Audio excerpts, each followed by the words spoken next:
J'ai mis mon petit chapeau pour être sûr que vous ne me ratiez pas. Qui c'est celle-là, la dentée? C'est une conteuse. Voilà. Et puis, c'est un chapeau de papier parce que figurez-vous que je suis conteuse, mais je suis aussi origamiste, passionnée par l'origami, et que du coup, j'ai un peu mélangé les deux et que j'aime bien raconter en pliant. Alors vous voyez, là j'ai amené, bon je ne fais pas que ça, hein, je fais d'autres choses, mais c'est une des choses que je pratique, et c'est vrai que pour les petits contes courts, comme on doit faire aujourd'hui, là un petit peu tambour battant, ça va bien ce genre de choses. Alors vous voyez, j'ai amené mon carton à dessin, que d'habitude je tiens ouvert, mais là le vent est coquin, donc je fais attention. Et vous voyez que j'ai des papiers de toutes les tailles, de toutes les couleurs, et chaque papier est un conte. Il y en a qui connaissent peut-être pas bien l'origami. Juste quelques mots pour vous dire que l'origami, ça vient du Japon. Et origami, ça veut dire ori, plié, et gami, le papier. Et gami, ça ressemble à kami. Et kami, vous savez que ce sont les dieux. Hein? Si vous regardez les dessins animés japonais, vous avez les kami de l'air, du vent, de l'eau, ce sont les dieux. Eh bien, pourquoi est-ce que l'origami, c'est presque origami?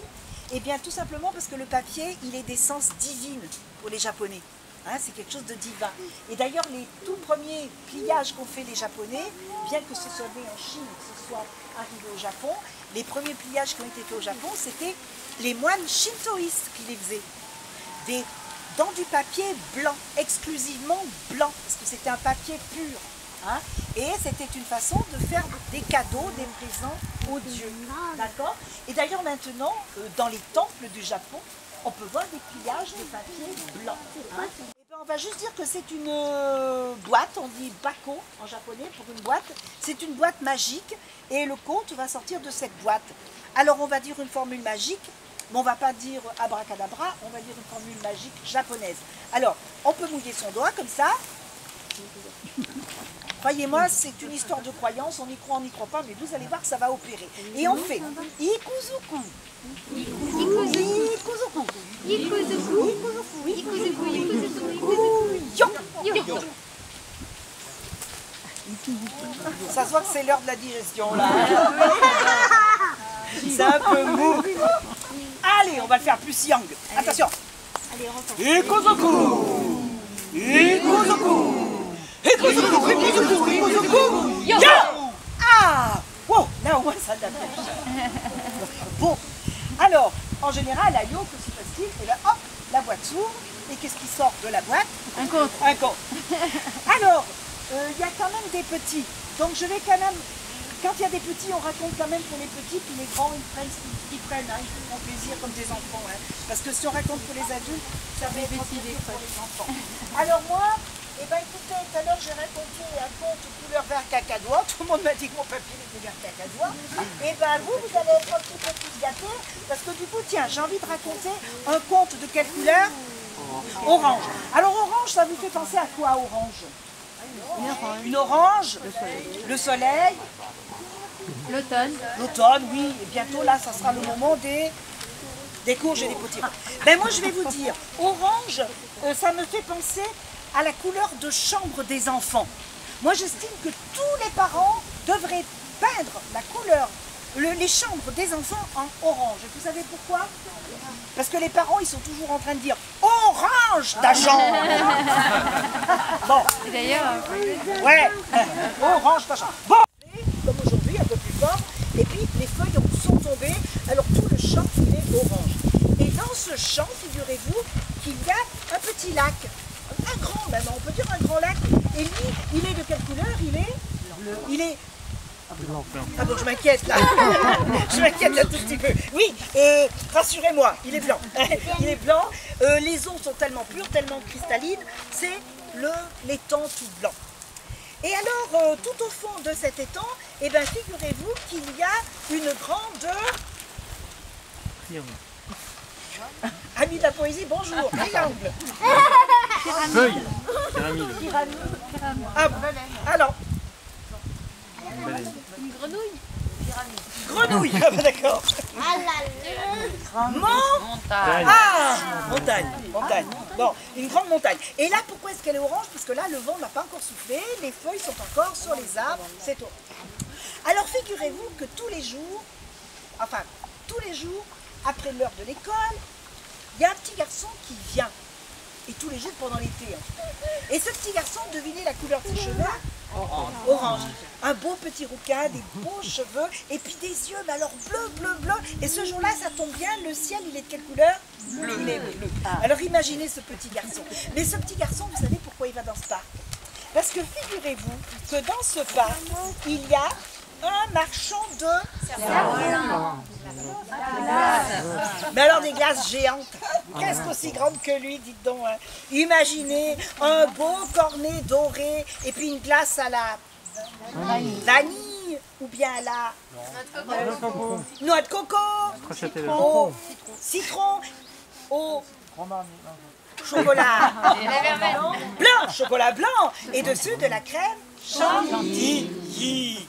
Bref, ce petit garçon, il est très gourmand, mais il aime bien prendre son temps. Alors il la lèche lentement. Puis quand il a terminé, effectivement, de son sac, il sort un cerf-volant. Et puis là, eh ben, il suffit qu'il y ait un tout petit peu de vent. Vous voyez, comme aujourd'hui, il lâche du lest. Son papa lui a appris comment il faut faire. Il peut faire tout seul. Alors petit à petit, qu'est-ce qu'il fait le cerf-volant?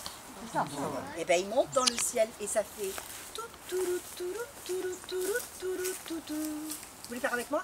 Allez-y, c'est très jouissif.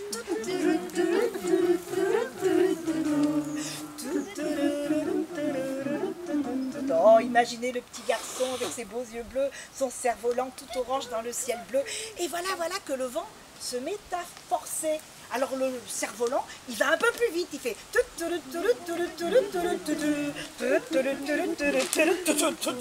Oh là là, et voyez, le vent se met à souffler encore plus fort, et là on dirait carrément qu'il a bu un petit coup, il fait... Et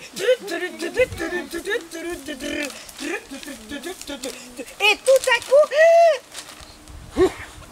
Oui, merci monsieur le bruiteur. On a un bruiteur, je vais l'embaucher. Tout à coup... Crac, le cerf-volant se casse et il tombe dans l'eau. Et le petit garçon, il va essayer d'attraper son cerf-volant. Seulement voilà, il ne sait pas nager et les bras sont trop courts. Ah, vous savez ce qu'il fait, le petit garçon? Il tire sur un bâton.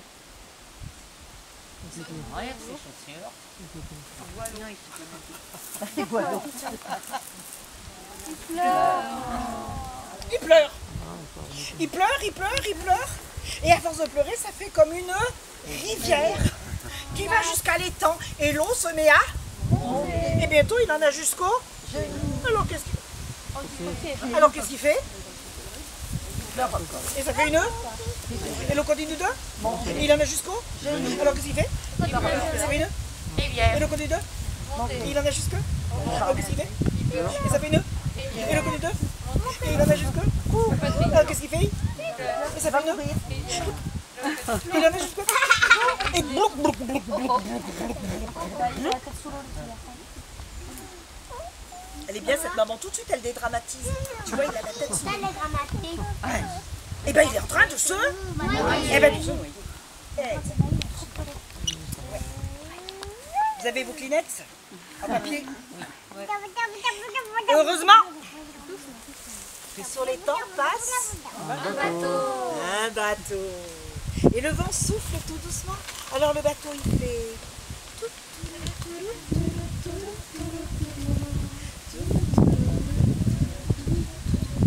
Et il y a un capitaine dans le bateau qui sifflote. Vous savez pas siffler, hein?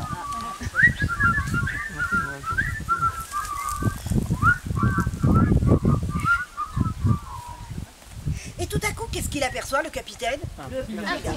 En train de se... Il dit, hé, petit garçon, arrête de pleurer. Aucun chagrin mérite qu'on se noie dans ses larmes. Tiens, attrape plutôt la bouée. Il lui lance la bouée et il remonte le petit garçon sur le bateau. Oh, grand rire de soulagement. Le petit garçon, il est sur le bateau. Alors, qu'est-ce qu'il fait? Il est fatigué, il s'allonge comme ça sur le pont. Oh là là, il voudrait bien dormir. Il est fatigué, mais en même temps, il n'arrive pas vraiment à dormir. Il se dit, comment c'était déjà, oh là là, quand j'étais petit. Ah, je sais, quand j'étais petit, je comptais les moutons. Et là, il regarde et qu'est-ce qu'il voit passer?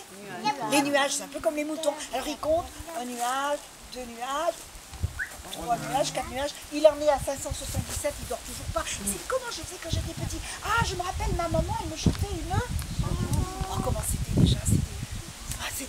Ouais, c'était... Mais je me rappelle pas vraiment les paroles. Ça faisait... Et au bout d'un moment, il finit par... s'endormir.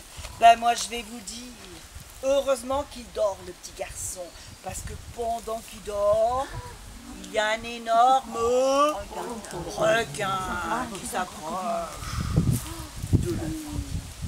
Mais lui, même pas peur, puisqu'il est en train de dormir. Et je vais vous dire, non seulement il dort, mais il rêve. Il rêve qu'il est porté sur le dos d'un canard. Et ça lui revient, la chanson de sa maman. Dors mon petit caca, mon petit câlin, mon petit canard. Dors mon petit caca, mon petit câlin, mon petit canard. Dors mon petit caca, mon petit câlin, mon petit canard. Dors mon petit caca, mon petit câlin, mon petit roublard. Et bientôt le canard ouvre ses ailes et s'envole. Dors mon petit caca, mon petit câlin, mon petit canard. Dors mon petit caca, mon petit câlin, mon petit roublard. Et ça, ce n'est qu'une histoire de papier orange. Bravo.